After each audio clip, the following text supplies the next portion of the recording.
मोर्चाला उपस्थित असलेले आमचे नेते राजेश भैया, लोकप्रिय खासदार निकेतजी लंके, आमचे आणि आपल्या सर्वांचे नेते चंद्रकांतजी दानवे, त्याचबरोबर संजय वागचोरे, महबूब शेख, सर्व व्यासपीठावरील पदाधिकारी, सर्वांची नावं घेत नाही, क्षमा मागतो.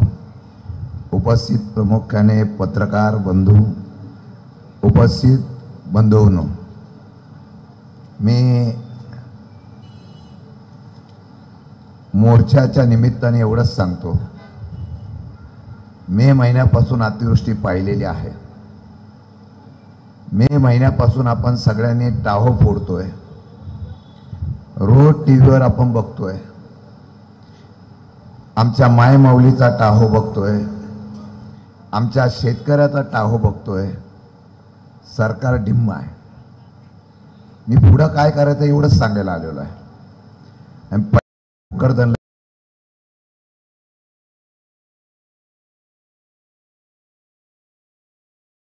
लोकांना, सामान्य जनतेला त्रास कोणी देण्याचा प्रयत्न केला तर तसं उत्तर द्यायची जबाबदारी आमची असेल, हा इशारा पहिला देतो. काही तरुण माझ्याकडे आले, मला म्हणाले, साहेब, पक्षात प्रवेश करण्यासाठी फार दबाव टाकला जातो. माझ्या पक्षात ये, नाही तर खोट्या केसेस टाकतो. पोलीस आमचे मित्र आहेत खरं.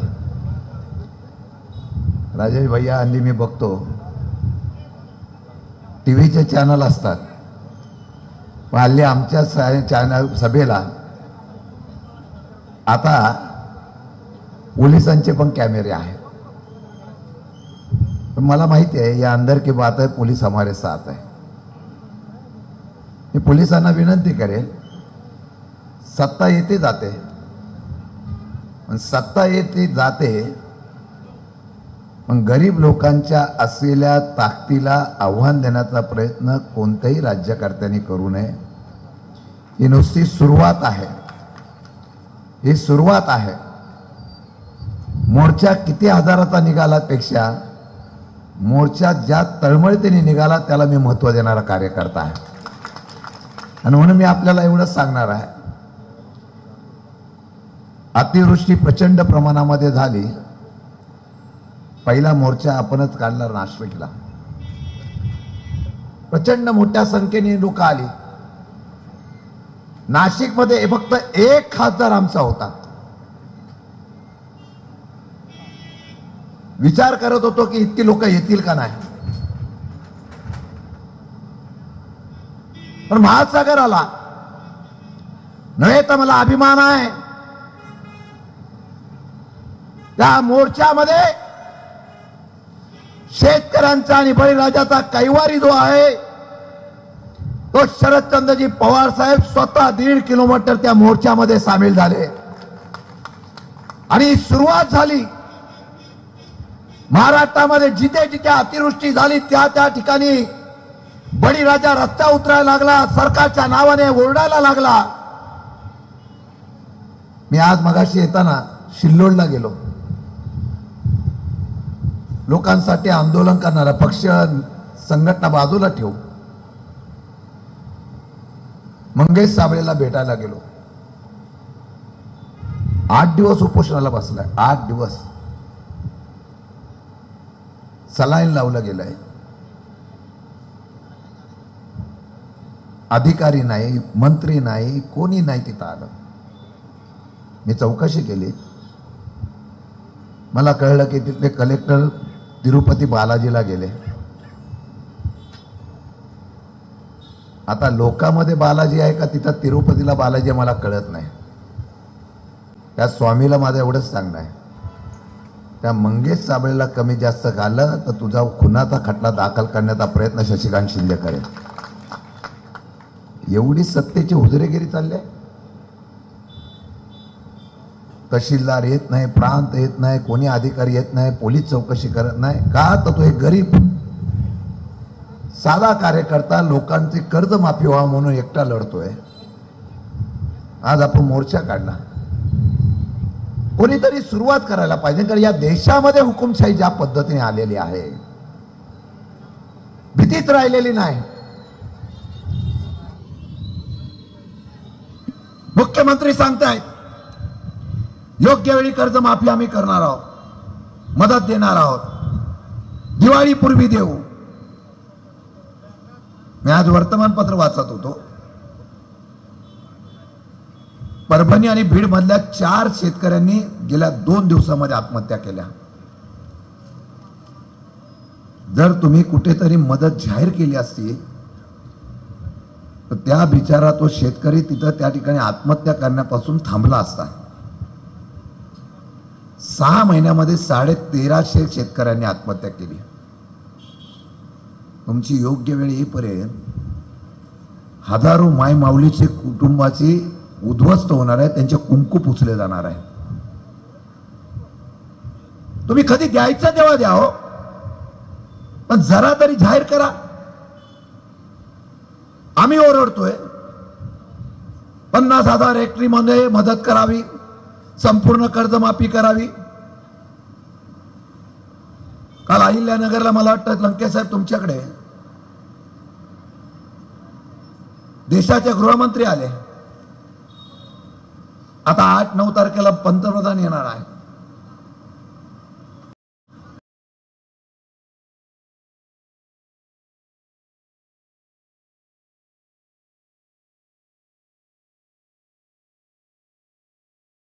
अहिल्यानगरच्या एका कारखान्याचं उद्घाटन केलं आणि त्या ठिकाणी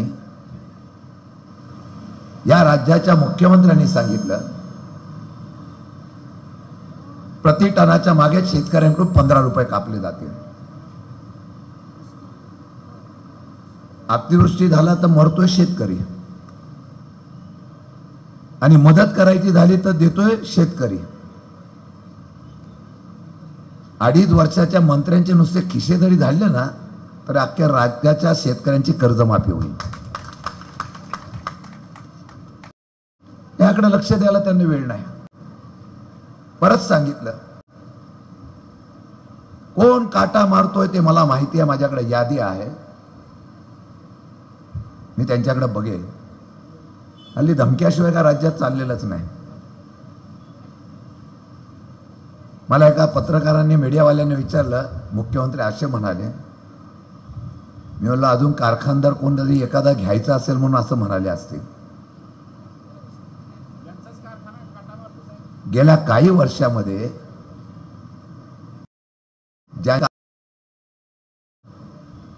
त्यांना तुम्हीच पक्षात घेतले आणि कमी का काय त्याला हमी पुन्हा तुम्ही दिली. 450-300 कोटी रुपयाची हमी जर सरकार देत असेल तर आमचं सरळ म्हणणं आहे या लोकांकडून पहिले पैसे घ्या आणि शेतकऱ्यांना मदत करा. वाईट आहे. आता ही सभा होईल, तुम्ही अडकाल, निघून जाल, त्यांना माहिती आहे विरोधकच राहिलेला नाही. आवाज क्षीण झालेला आहे, इथेच नव्हे तर देशामध्ये झालेला आहे. एखाद्याने आवाज उठवला की लगेच त्याच्यावर कारवाई केली जाते, दडपलं जातं. लेह लडाखमध्ये आंदोलन झालं. या लेह लडाखच्या आंदोलनामध्ये ज्याला पुरस्कार मिळाला त्या वांगचुकला त्या ठिकाणी राष्ट्रीय सुरक्षेच्या कायद्याखाली अटक केली. त्यांनी देशाच्या विरोधामध्ये काम केलं असेल तर निश्चितपणाने कारवाई करावी. परंतु हळूहळू ही धग का वाढायला लागलेली आहे याचा कधीतरी सरकारने विचार करावा का नाही? या देशामध्ये बेरोजगारी वाढायला लागली, तरुण असुरक्षित झाला.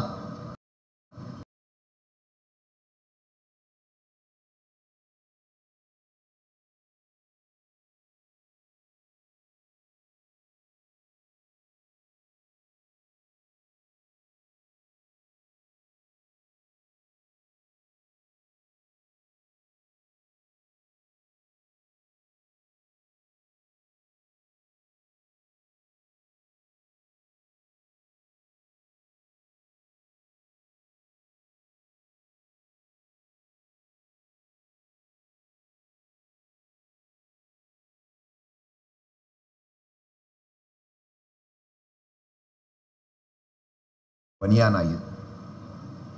नक्की बनिया कोण आहे? आमचा प्रश्न आहे सरकारला. आज हा मोर्चा मोकरदरचा किती हजाराचा असतो, पण चंद्रकांत दानवे तुमचं मी कौतुक करेन की पहिल्या प्रथम या राज्यामध्ये शेतकऱ्यांचा आवाज उठवण्याचं काम कोणी केलं असेल ते राष्ट्रवादी शरद पवार पक्षाने केलेलं आहे. आमच्या चरण वाघमारेने पहिला मोर्चा काढला. भर पावसात मोर्चा निघाला, नाशिकला निघाला. जिल्ह्यामध्ये मी सांगितलेलं आहे, जिल्ह्यामध्ये जिल्हाध्यक्षापासून सगळ्यांनी किती आम्ही ताकदीचे, आमचा पक्ष संपला असं म्हणणाऱ्यांना मी सांगतो 10 असतील, पण शेतकऱ्यांसाठी जाऊन जिल्हाधिकाऱ्याकडे सांगतील मी जातोय आणि सांगतोय यार शेतकरी माफी करा म्हणून. आणि तो नंतर मोर्चा तुम्ही काढला. कारण मुख्यमंत्री होती, उपमुख्यमंत्र्याकडे यायला जमणार. राजेश भैया आणि दानवे साहेब वगैरे सगळे म्हणाले साहेब या मी बोललो माझी पण ओळख होऊन द्या, अध्यक्ष कसा आहे एवढा दिसून द्या तुम्हाला. मी अध्यक्ष म्हणून सांगतो, याच्या पुढे कुठेही अन्याय झाला तर मला दानवे साहेबांनी बोलवायचं, शशिकांत ते हजर राहील आणि लढल्याशिवाय काय भेटत नाही. कोण गेलं तहसीलदार कचेरीत मला सांगा एक तरी. माझ्या कार्यकर्त्यापासून नेत्यापासून तुम्हाला विचारतो, एवढा पाऊस पडला, एवढं नुकसान झालं, कोण गेलं? बिंदास जा. ते कार्यालय तुमचं आहे, तुमच्या पैशाचं आहे आणि तुमच्या बापाचं आहे. जाऊन विचारा. ते का बाबांनी आम्हाला पत्र दिलं, त्यांचं म्हणणं काय की सांडवा नाही, पैसे दिलेले नाहीत आणि आमचा शेती त्यामध्ये वाहून जाते. तो गरीब तळमळी त्यांनी बोलतोय. इथले माजी खासदार असतील, आमदार असतील, त्यांना वेळ नाही. त्यांना वेळ फक्त टक्केवारीचा आहे. त्या महाराष्ट्रामध्ये सगळीकडे टक्केवारीच चाललेली आहे. का तर गरिबांच्या घरातले पैसे घ्यायचे. खायला गेलो आणि याला कमी पडलं, विहिरीला पैसे घ्यायचे. मगाशी कोणतरी बोललं 6000 विहिरी खाल्ल्या आहेत. का भोकं पाडत बसायचं जमिनीत मला कळत नाही. लोक 6000 विहिरी आणि त्यामध्ये सुद्धा 20-20 हजार गरिबांकडून घेता. तुमच्याकडे आकडा जास्त दिसतोय. अधिकारी पण बोलत असेल काय करणं, वरती द्यायचंय. एकदा चप्पल काढा हातातली, एक केस झाली त्याचा सत्कार करायला मी येतो. जो कोणी 50,000 मागतो ना, त्या पहिल्याच कर्मचारी अधिकाऱ्याला पहिलं ठोका. आता बोलतो एवढ्यासाठी कारण लोकशाहीमध्ये आता आवाज उठवल्याशिवाय काय भेटणार नाही. त्याला 50,000, घराला पैसे मागतायत. विजेचा खांब लावायला पण पैसे मागत असतील का? कोंबड्या मागतात, कोंबड्या. कुठे शिल्लक ठेवलेलं नाही. सगळीकडे पैशाचा महापूर खाण्यासाठी काढलेला आहे. आणि गरिबांचं काय? आज या मोर्चाच्या निमित्ताने एक ठरवूया. चंद्रकांतजी आणि आपल्या सर्व कार्यकर्त्यांना सांगेल ही लढाई संपलेली नाही. आमचा माजी नगराध्यक्ष इथे म्हणाले, पोटतिडकीने तो माजी नगराध्यक्ष म्हणाला. बरेच लोक सांगत होते भोकरदन एकदम शांतता प्रिय आहे. कोण दूषित करताय? या देशामध्ये फक्त उद्योगपतीचं सरकार चालत आहे आणि ते उद्योगपतीचं सरकार चालवत असताना सामान्य माणसाकडे कोण बघत नाही. आमची पोरं बेरोजगार आहेत. एसटी महामंडळाचे मंत्री म्हणतात 17,000 भरती मी करतो. कशी करतो तर कॉन्ट्रॅक्ट मध्ये करतो. शासनामध्ये ग्रामसेवक नाही, तलाठी नाही, कारण सरकारकडे पैसे नाहीत. आता शिवभोजन थाळी बंद झाली. आता आनंदाचा शिदा सुद्धा दिवाळीला बंद होतोय. आता जो आनंदाचा शिदा बंद करतोय त्याचा सीधा कायमचा बंद करण्याचा निर्णय आजच्या सभेच्या निमित्ताने आपण घेऊया. मागण्याचं काम करू. मला माहिती आहे निवडणूक आली की तुम्हाला पॅकेज देणार. जिल्हा परिषद, पंचायत समिती, नगरपालिका, महानगरपालिकाच्या निवडणूक आहे. तर आमचा शेख म्हणाले तिथे कोणतरी येऊन भाषण करून गेलं. मला आश्चर्य वाटतं. आम्ही काही हिंदू नाही. काही लोकांनीच हिंदूचा ठेका घेतलाय.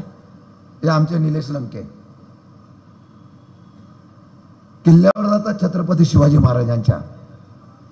दुर्लक्षित असलेल्या किल्ल्या पण जाऊन तिथं त्या ठिकाणी संवर्धन करतात. स्वतःच्या पैशाने तिथे त्या ठिकाणी किल्ल्याचं संवर्धन करणारा माणूस कोण असेल पण कधी गाजावाजा केला नाही. हो, कधीच केला नाही. आम्ही काही सण साजरे करत नाही. काही लोकांना हे आता हिंदुत्व फार उठून आलेलं आहे आणि मग धमकीची भाषा करतात. त्याला रंग दिला जातो. गेल्या काही महिन्यापासून या राज्यामध्ये जेवढे मोर्चे निघायला लागलेले आहेत, तुम्ही सत्तेवर यायच्या अगोदर सांगितलं होतं की तुम्हाला आम्ही हे देऊ ते देऊ.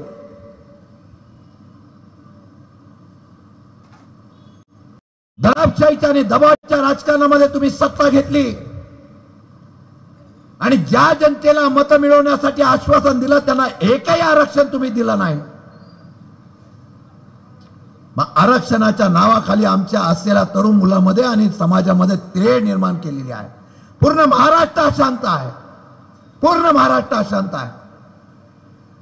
कधी त्याचा भडकावून कळत नाही.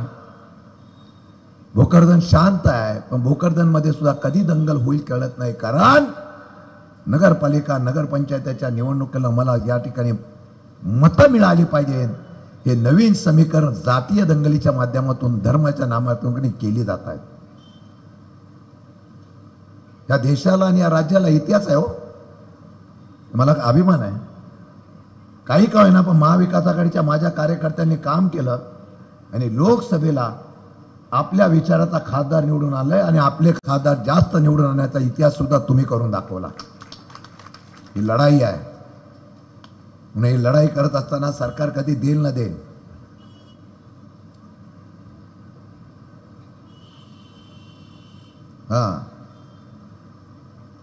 परवाच्या दिवशी परभणीला एका बाजूला अकाळ कोर आहे, आकाश कोसळून असलेला शेतकरी हातबल झालाय. तो बिचारा पाण्यात उभा राहून टाव फोडतोय. लगेच बँकवाल्यांनी नोटिसा काढल्या, जप्तीची कारवाई करतो. तुझ्या बापाची आहे. आम्ही का जप्तीची नोटीस घ्यावी? आमचं सगळं कर्जदार सरकारने माफ केलं पाहिजे. जप्तीची नोटीस काढली. मुख्यमंत्री सांगतायत की जिथे पाऊस पडला तिथं जप्ती सध्या करू नका. सध्या तुमच्या इकडे पण आता का बँकेचे अकाउंट होल्ड करायला लागलेले आहेत. माझ्या कार्यकर्त्यांना विनंती करेन, त्या बँकेत जावा.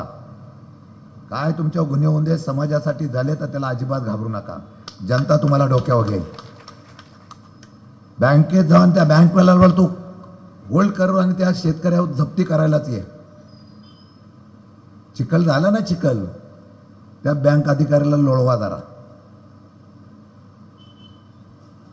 आपण काय अन्याय करणारी नाही हो, पण तो बळीराजा तुटलाय, फुटलाय. अहो 71,000 कोटीचं कर्ज माफ केलं. शरद पवार साहेबांनी काय केलं म्हणून सांगताय? शरद पवार साहेबांनी 71,000 कोटीचं कर्ज माफ केलं, पण देशामध्ये एवढं अन्नधान्य पिकवलं तेवढं परराष्ट्राला देण्याची हिंमत सुद्धा या बळीराजाकडून करून दाखवली. त्या बळीराजाकडे न बघता तुम्ही त्याचा अपमान करताय. मी आज एवढाच इशारा देतोय. आज ही सुरुवात आहे. भोकरदनतून झाली, नाशिकमधून झाली, चरण वाघमारीच्या अकोल्यातून झालेली आहे. मला वाटतं परवाच्या दिवशी शिवसेनेचा सुद्धा संभाजीनगरमध्ये मोर्चा आहे. पेटून द्या ही वाद पेटली पाहिजे. तुमच्याकडे ज्यावेळेला निवडणुकीला आणि मतं मागायला लोक जे रात्रीचा गांधीजींचा खेळ दाखवतायत ना, त्यांना एवढंच दाखवा की एकदा जर लोकांनी ठरवलं ना तर हुकुमशहाला सुद्धा उलटून टाकू शकतो एवढी ताकद भोकरदनच्या माझ्या कार्यकर्त्या आणि जनतेमध्ये आहे. म्हणून घराघरामध्ये जा आणि दारात येणाऱ्याला पहिलं सांगा, तो आमचे टक्केवारी घेत होता पण कर्जमाफी झाल्याशिवाय या घरामध्ये यायचं नाही अशा प्रकारचा निर्णय घेतला तर झक मारून सरकारला तुम्हाला कर्जमाफी करावी लागेल अशा प्रकारचा निर्णय घेण्याची तयारी आपण सगळ्यांनी ठेवा. आणि परत सांगतो, मोर्चा पुरतं न थांबता आमच्या या मागण्यांचं काय झालं याचा पाठपुरावा करा. वेळ पडली तर तहसीलदाराच्या आणि प्रांतांच्या दालनामध्ये ठिया मांडून निर्णय होत नाही तोपर्यंत बाहेर जाऊ नका अशा प्रकारचं आंदोलन करण्याचा प्रयत्न आपण निश्चितपणाने करू एवढंच सांगतो. आणि जर या सरकारने 12 तारखेपर्यंत निर्णय घेतला नाही तर महाराष्ट्रामधला सर्व शेतकरी, राष्ट्रवादी काँग्रेस पक्ष, शरद पवार हा रस्ता उतरून या सरकारला उलटून टाकू. जय हिंद, जय महाराष्ट्र. धन्यवाद साहेब. यानंतर गोरे सर आभार प्रदर्शन